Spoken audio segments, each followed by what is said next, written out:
tas, ko es šodien gribēju pastāstīt, man aicināja izteikt savus viedokļus. Pirmkārt, es esmu mednieks un medījumu gatavošanas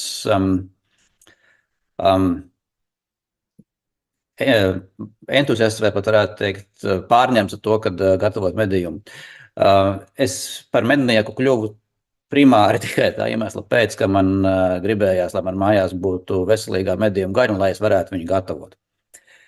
Visas tās pārējās lietas par trofejām un braucieniem uz ārzemēm tam līdzīgs uzzināju tikai mednieku kursos. Pirms tam man pat nebija īsti viedokļi, kas tas tāds ir.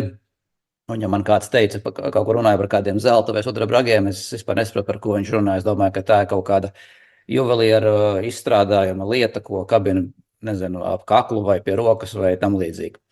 Tātad primāri man vienmēr ir bijusi vēlme ēst un gatavot medījumu. Kopš bērnības tas man ģimenē nav bijis neviens mednieks, bet mums bija šādi iespējas tikt pie medījuma kaut kādām desām vai citiem produktiem, un tas man likās kaut kas šausmīgi garšīgs, kad to tiešām vajag. Un tagad pienāca brīdis, kad es varēju kļūt par mednieku klubā, kurā man šķiet, ka ir baigi forši, tad es arī nokārtu eksāmenus un tiku līdz medīšanai.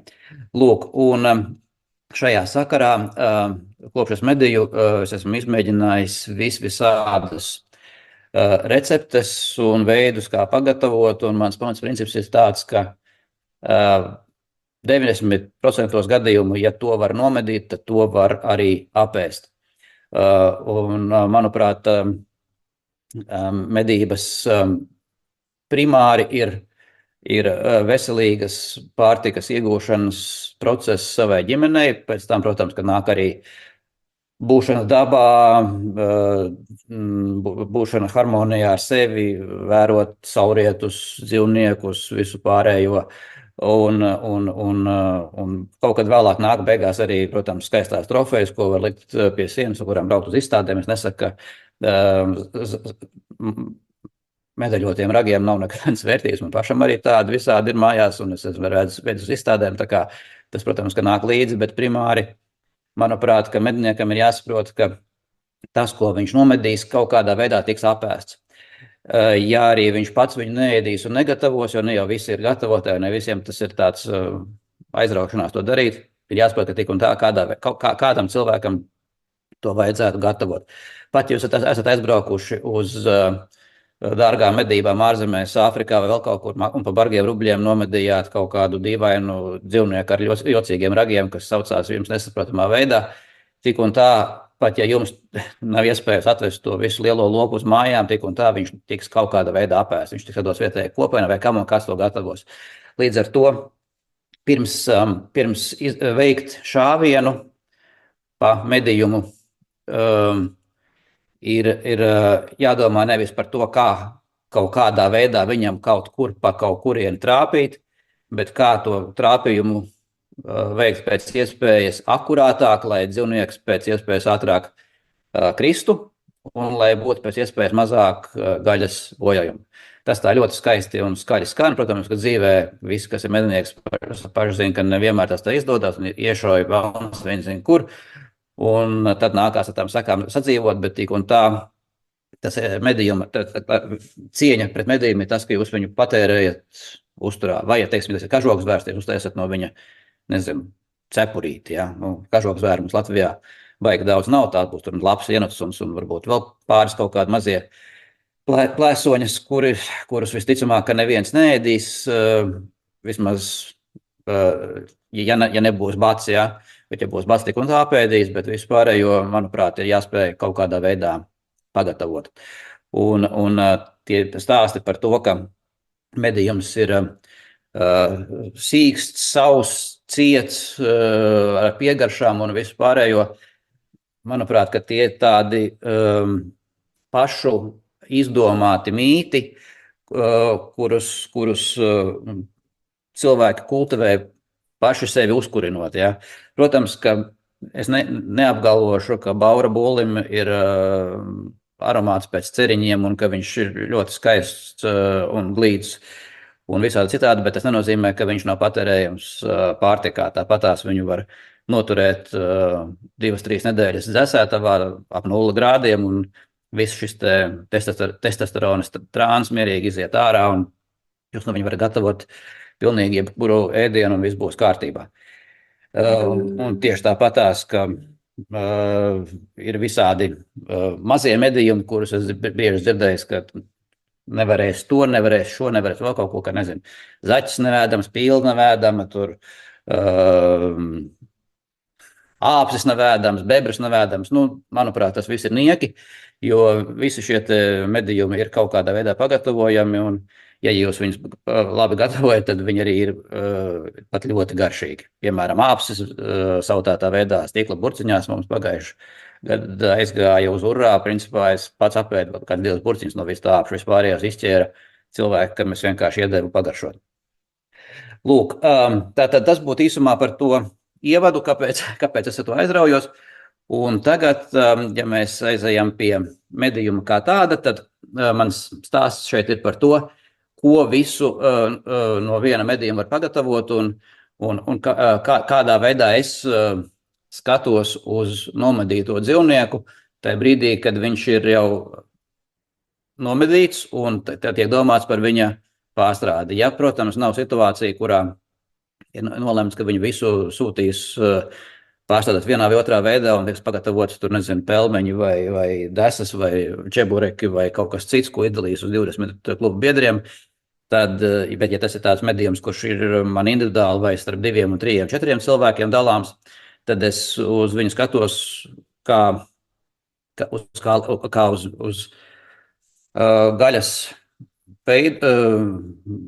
veidu, no kura var pagatavot dažādākās lietas. Un te es tagad parādīšu, man ir prezentācijā tieši viens slaids, par ko es arī runāšu. Un vairāk slaidu man nav. Pārējais tikai stāsts un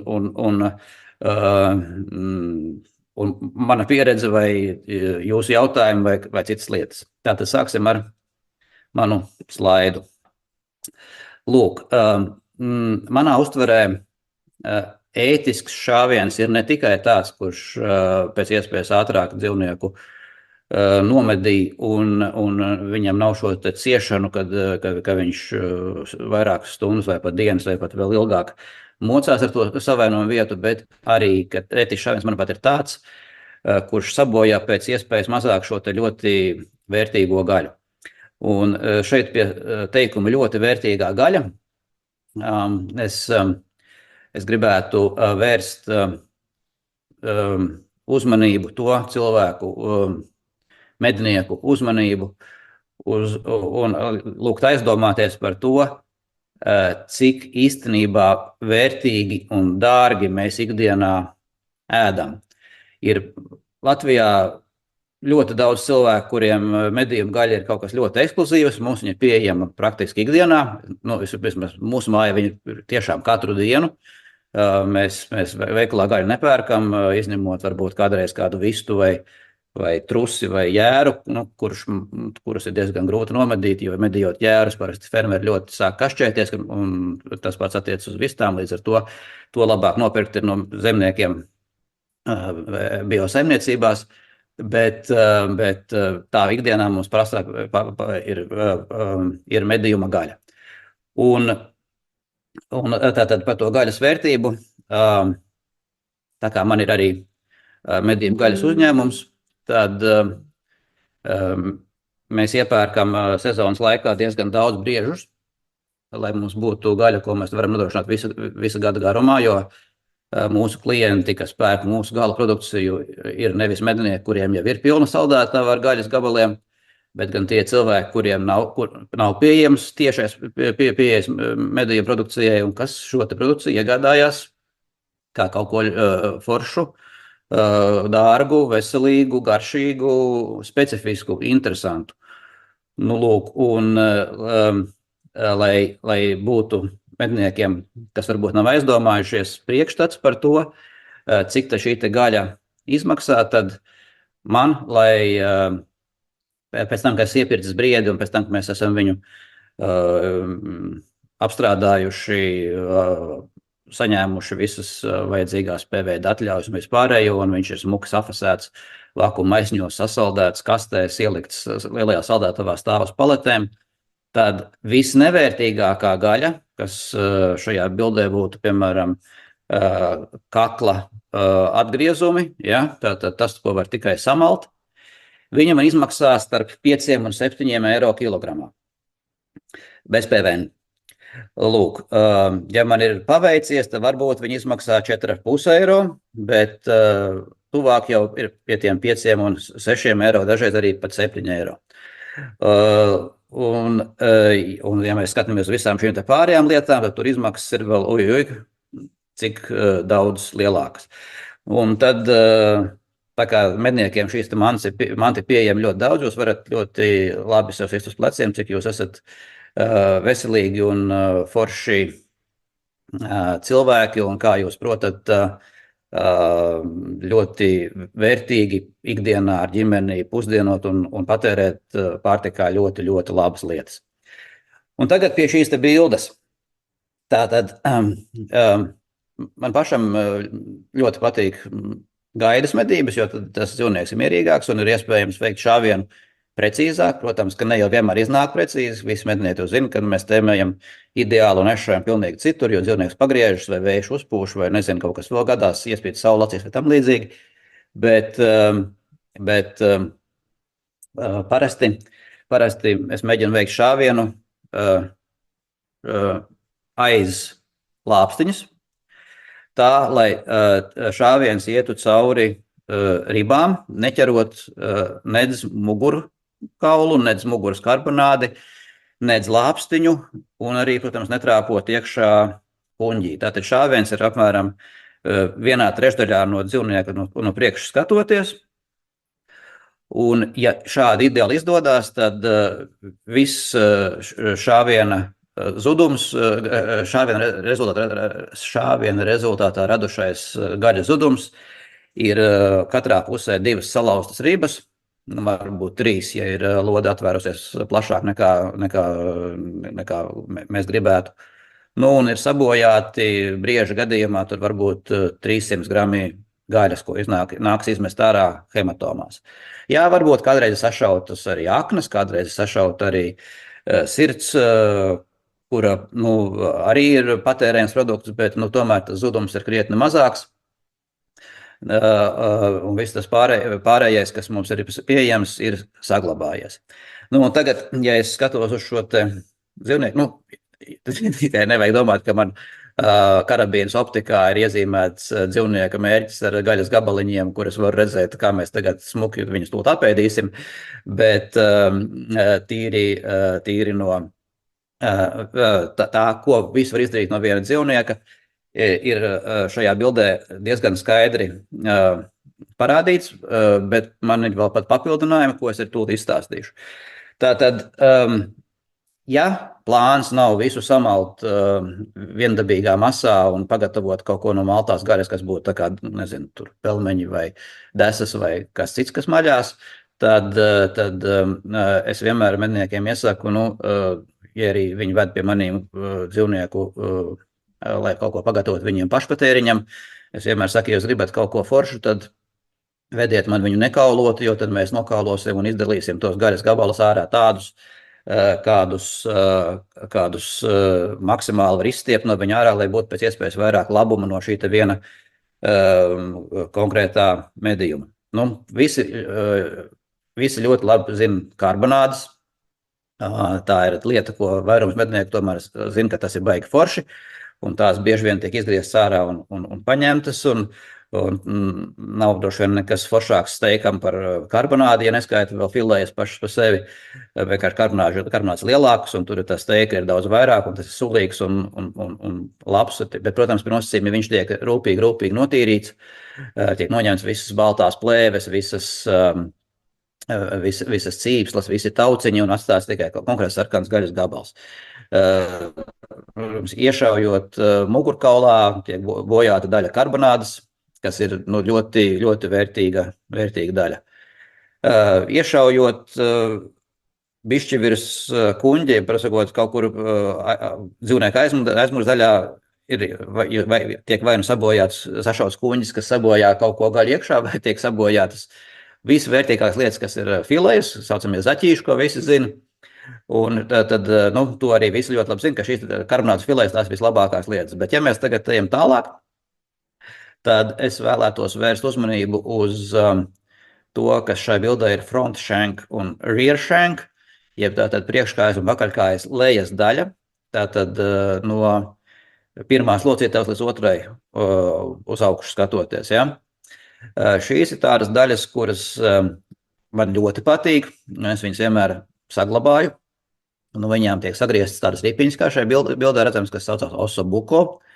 Ļoti sarežģīts itāļu nosaukums, bet jūs varat internetā atrast virknu veidus, kas tas tāds ir. Jūs varat iet arī manā mājaslapā, un tur būs pat 2 video, kā viņu pagatavot. Un tā ir tāda lieta, kura, manuprāt, būtu katram medniekam kādreiz jāizmēģina, lai saprastu, cik forši var uztaisīt superīgāko maltīti draugiem, svētku ballītē vai tusiņam no dzīvnieka kājas daļas, kuru bieži vien pēc veiksmīgām lielām medībām neviens pat neņem. Atstāja tur, nezinu, tiem, kas saka, nezinu, paņemiet tie, kam vajag kaut ko priekš suņiem, reku var šito savākt. Ja? Un es saku, baigi forši, es kā reiz šito to apēdīšu. Ja? Tātad kājas lejas daļas sazāģējot smukās ripiņos iegūsiet superīgāko produktu, kuru reti kad vispār var nopirkt veikalā, kurš vizuāli varbūt izskatās pēc zupas izlases, bet reāli tā ir ļoti, ļoti garšīga lieta. Tālāk šajā bildē ir redzams dzīvnieka pakaļstilbs, kur ir skaidri uzzīmēts, ka tās ir steika daļas. Viennozīmīgi, ka tā ir vislabākā vieta steikam aiz muguras karbonātus un filejām. Vispār nav par to runas. Bet runājot par gan tāpat kā par muguras karbonātu filejām, arī par steikiem un arī par šašlikiem, lai viņi iznāktu garšīgi un sulīgi, viņi ir maksimāli jātīra no pilnīgi visām plēvēm, cīpslām, baltumiem. Viņiem ir jābūt pilnīgi tīrai sarkanai gaļai. Un tad jūs viņus varat iemarinēt pēc iespējas, pēc savām iespējām, pēc savām garšām un savām vēlmēm. Un tā cepšana parasti ir ļoti īsa un tā gaļa iznāk ļoti sulīga. Un tas mīts, ka medījuma gaļas šašliks ir sauss, viņš ir, manuprāt, tikai radies no tam, ka tas, kurš ir cepis, ir nevis viņa cepis, bet vienkārši sacepis. Ja? Nevis izcepis, bet sacepis viņu beigt un pagalam. Ja? Tā kā visas lietas, kas iet uz pārnes vai uz grilli, viņām ir medījuma gadījumā jābūt tikai apceptām un vidū ir jābūt rozā. Nenozīmē, ka jāēd jēla, es nesaku, ka visiem jāfano par rare steiku, lai gan man pašam garšo, bet kādam ne. Jūs varat cept arī viņu uz mīdiem un pat tuvināties jau veldenam, bet nekādā gadījumā nevajag dabūt viņu vidū pelēku, un tad viss ir pilnīgā kārtībā. Bet, ja mēs skatāmies uz to aizmugures daļu, kas šeit iezīmēts kā steiks, tad no tās ciskas iznāks diezgan daudz steika, bet tik un tā tur būs arī virkne atgriezumu, plēvīšu, cīpsliņu un tam līdzīgi, kurus mēs liekam malā, un tālāk jau tad viņām ir cits pielietojums, par ko pastāstīšu. Šajā bildē ir, manuprāt, mazliet nepilnīgs attēlojums priekšējā lāpsņē, ja priekšplecam, kur viņš iezīmēts kā tikai maltās gaļas saturošs medījuma gaļas gabals. Tā nav. Pirmkārt, no priekšējās lāpstiņas joprojām var izgriezt kādus pāris gabalus steika, un tad tur var izgriezt diezgan daudz šašlika vai ekstra gulaša. Ko es saucu par ekstra gulašu, tie ir tādi mazāk izmēra šašlika gabali, akal tīri, sarkani, bez plēvēm, bez jebkā, un viņiem var taisīt mazus kebabiņus, nevis maltos kebabus, bet veselas gaļas kebabus, tā kā šiš kebabus, un taisīt mazus tādas grilla iesmiņus, kas ir baigi forši un sulīgi un jauki. Un atkal ir virkne atgriezumu, kas iet malā, Nu, un kakls viennozīmīgi, manuprāt, ir derīgs tikai maltās gaļas produkcijai, jo medību dzīvniekam viņš ir stiegrains un gaļas tur nav daudz un cīvas tur ir daudz. Nu, lūk, un tad, kad mēs esam šo te visu sadalījuši šajās frakcijās, kur mums ir tīras smukas sarkanas filēs, tīras smukas sarkanas mugurskarbonādes, tīras smukas sarkanas steiki, super tīriem sarkaniem gaļas gabaliem, kas viss mums ies grillā vai uz pannas, tātad mugurskarbonāde filējas steiki, šašliki, ir skaisti sazāģētas kāju lejas daļas, lai iegūtu osobuko, ir iegūt, un tad ir attiecībā par kaklu un visām daļām, ko mēs esam attīrījuši, ir virkne atgriezumu, un tad vēl ir rības. Rībām ir, manuprāt, ka 2 pielietojumi. Viens mēs varam viņus nokalot un iegūt to pašu gaļu malšanai, otrs mēs varam taisīt ribiņas. Tas ir galvens jautājums, kas kuram patīk. Es brieža gadījumā parasti izvēlos taisīt, viņus atkalot taisīt priekš maltās gaļas, bet mežsūs gadījumā visbiežāk es taisu ribiņas, bet tas ir pilnīgi, manuprāt, galvens jautājums, ko ar viņām darīt. Nu, lūk, un tālāk no tā, kas ir notīrīts nost visas tās, ko es jau nesik reiz pieminēju, baltās plēves, cīplas, stauki, vispārējais, šis te dalās divās frakcijās. Viens ir tas, kas viss izskatās vairāk mazāk pēc gaļas, jūs varat viņu droši malt. Medījuma gadījumā nav jābaidās no rupjā maluma, saucamā, tātad nevis sataisiet viņu mazā pastētē un samalt mazās desiņās, bet izvēlēties gaļas mašīnai riņķus, kuriem ir diametrs kaut kādi 4, 5, 6 mm, tā, ka, nu, lai tas malums ir tāds rupšs, jo jūs medījumu cepot vai taisot kotletes no šādām te robustām maluma daļām nav īpaši jāuztrauc. Un ja tur ir kaut kas, visticamāk arī būs, kas jums šķiet, ka no šito jau es taču neēdīšu, kurš tā ēdīs tādu tur muguras karbonāts noņem to plāksni, kas viņai tur ir tā lielā garā plēve. Tad, protams, ja jums ir mājās jautri sunīši, jūs varat to šadot saviem ģimenes locekļiem suņiem, viņa prieku šo te uzņems un nemaz nesmādēs jūsu izbrāķēto plēves gabalu.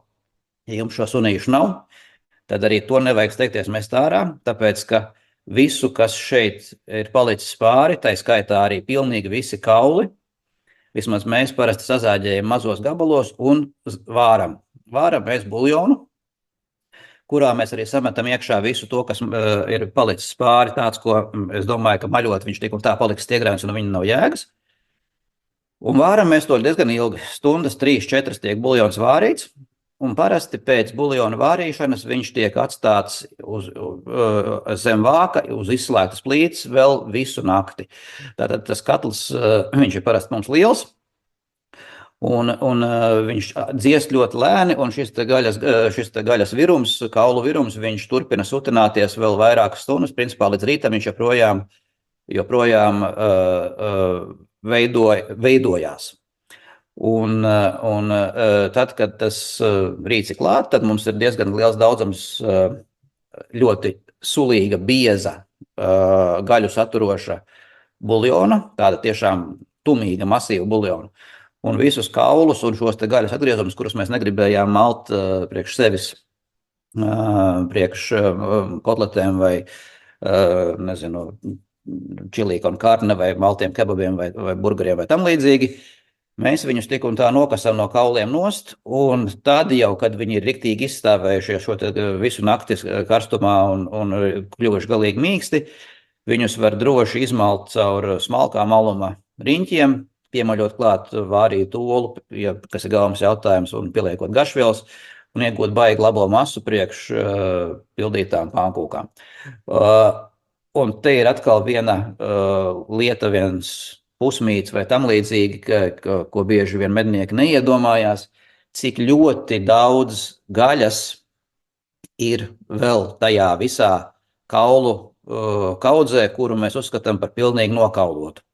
Jo tieši pēc šīs bildes parauga, es pirms pāris gadiem nomedīju Bauru laikā ļoti foršu bulli, un viņš bija jādala kolektīvā uz vairākiem cilvēkiem, kas mēs tur skaitījāmies grupā, un Un attiecīgi viss tika kaulots un darīts, un tur tika izlēmts, ka tur mums būs kaut kādas desas un kaut ko vēl mēs tur taisījām, un vēl un vēl un vēl.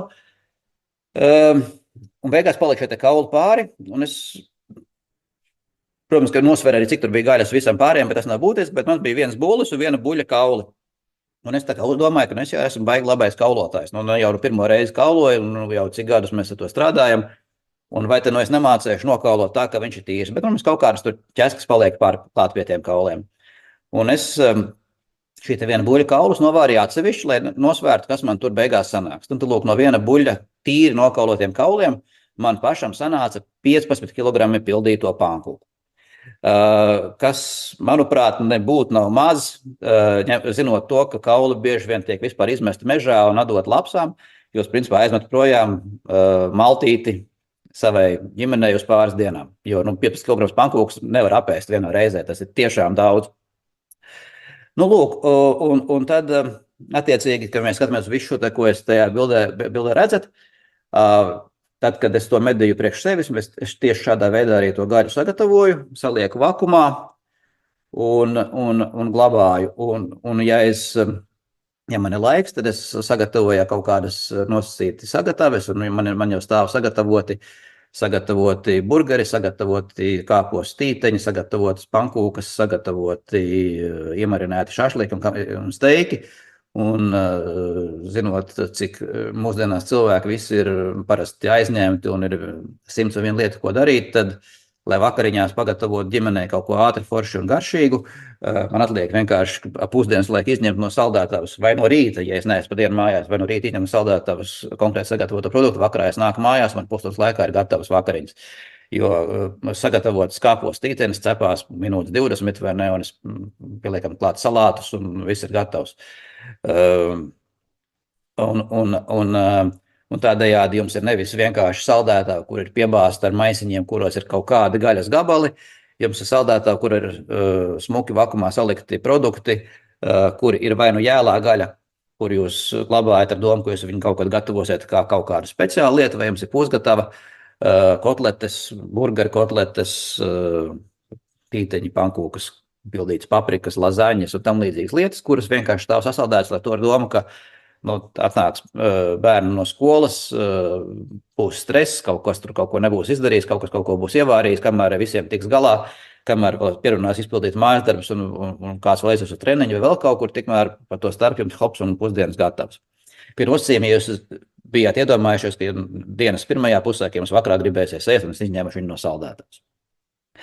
Lūk, bet tad vēl viena lieta, ko es nepieminēju sarunas sākumā apzināti, lai viss šis te darbotos tik skaisti, kā es te stāstu, un lai viņš tiešām būtu jums baudījums, nevis mokas ar to visu, medījuma gaļai ir pilnīgi noteikti kaut kādu laiku jānogatavinās, pirms jūs ar viņu kaut ko tālāk darat.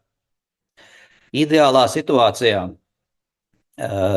tas ir, ja ir iespējams liemeni nogatavināt, dzīvnieku visu ķermeni nogatavināt ar visu ādu, pakarinātu dzesētavā, kaut kādu, 5 līdz 10 dienas, ja, tas ir ideāli, bet es pilnīgi saprotu, ka ne jau katram cilvēkam ir mājās dzesētava. Man ir, bet tas jau nozīmē, ka pilnīgi citiem, arī visiem ir, ja, un ne jau katrā medību kolektīvā ir dzesētava, kurā jūs varat kabināt iekšā 3-4 briežus un gaidīt, kamēr viņi tagad smuki tur gatavosies, ja.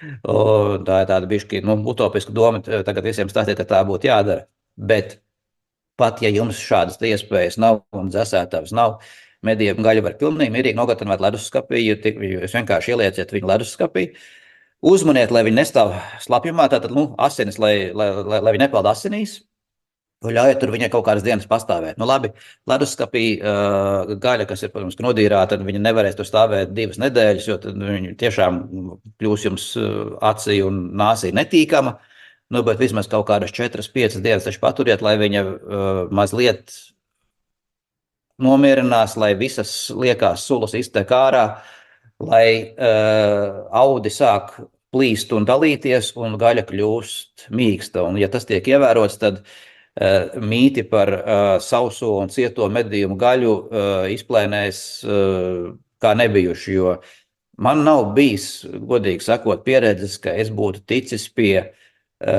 cietas vai sausas medījuma gaļas. Pat, ja tā ir bijusi, nezinu, pīle, kuru pat nodīrāt ir grūti, tāpēc, ka viņa ir veca un stiegraina, un tik un tā jūs viņu kaut kādā veidā varat dabūt pie normālas jēgas un sakarības, ja jūs viņu gan nogatavināt, gan pēc tam adekvāti arī gatavojat.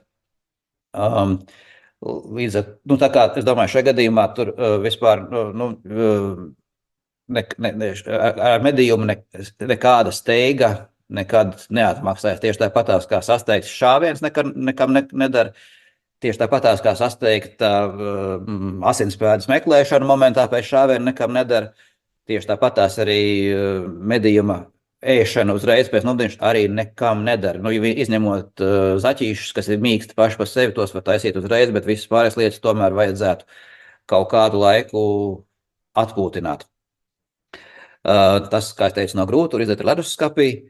Un otra ļoti būtiska lieta, ja ir mednieks kaut vai vidēji aktīvs, tad viņam parasti sezonas laikā gaļa rodās samērā daudz, un viņa tiek glabāta saldētavā. Un ja jūs viņu glabājat saldētavā, kas ir pilnīgi normāli un pilnīgi adekvāti un pilnīgi pareizi, un saldētā veidā viņi var glabāties gadu un divus un pat vairāk, un droši vien katram ir arī pieredze gadījumi, kad tiek atrasts saldētā apakšā kaut kāda paciņa, kur rakstīts 2007. gads, piemēram, un jūs atverat viņu projām, viņš ir kaut kādā veidā lietojams. Tad, lai gaļa šajā saldētavā nevis izžūtu un piesūktos ar velns kādām smakām, ir elementāra lieta, tā ir vakumošana. Un vakumotājs šodien mājas vajadzībām parastus virtuves pārtikas vakumotājs var nopirkt par 50, 60, 80 eiro. Tā nav milzu summa. To var sakrāt, to var atļauties. Viņš jums kalpos ilgi, jo jūs visticamāk mājas apstākļos nevakumosiet dienā 100 kg, ja? vai 50 paciņas bez pārtraukuma. Ja? Labi, tas mājas vakumotājs, viņš būs gausāks, viņš vakumos lēnāk, viņš pēc 20 paciņām uzkarsīs un viņš būs jāatpūtina, bet mājas vajadzībām tas parasti arī ir limits, un ar to arī parasti viss ir pilnīgi pietiekoši. Jums nav jādomā par rūpniecisku produkciju, ražošanu, kurā tiek ātrā tempā taisīts tās paciņas. Ja? Un līdz ko jūs esat ielikuši šo te gaļu vakumā, vai tas ir gabaliņš ar kaulu vai bez kaula, viņa jāpārbauda, vai maisiņš ir tiešām labi aizvilcies ciet un ir pilnīgi tīrs no gaisa un neļurinās un nekustās. Jūs droši liekat saldētavā, un šis te gaļas gabals jums paliks sulīgs un svaigs diezgan ilgu laika periodu. Un es domāju, ka, teiksim, gada ietvaros jūs pilnīgi noteikti varat viņu izmantot bez jebkādām bažām par to, ka viņam kaut kas būs gadījies slikts. Protams, ja tur vakumā būs iekšā arī kaut kāda, skuja vai atlikums no kaut kādām asinīm vai hematomas, tad tas to visu sabojās. Bet, šie gadījumi nav daudz, un parasti jau cilvēki pirms likt gaļu kaut kur tālāk, tomēr viņi apskatās un patīra un visas grūžas noņem nost.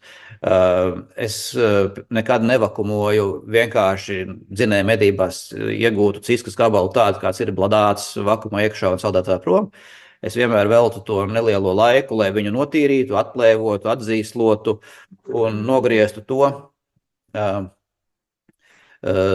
kas viņam ir bojāts, un izmestu vai no suņiem, vai izvārītu, kas ir iedzīgā sakarā, kā es minēju iepriekš buljonā, un jau tīru labu gaļu es lieku vakumā, un viņa dzīvo saldētavā ļoti ilgu laiku periodu, un nekas viņai nenotiek.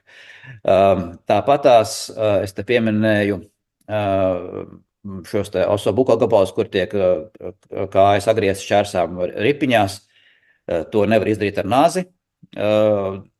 Pilnīgi noteikti, bet arī šeit jums nav obligāti jāiegādājās par bargiem rubļiem dārgi virtuves kaulu zāģi, kādi ir ražotnēs. Jūs varat to vienkārši nopirkt veikalā Depo, vienu fuksīti, un lietot to fuksīti tikai gaļas zāģēšanai, un viņš jums kalpos ļoti, ļoti ilgi.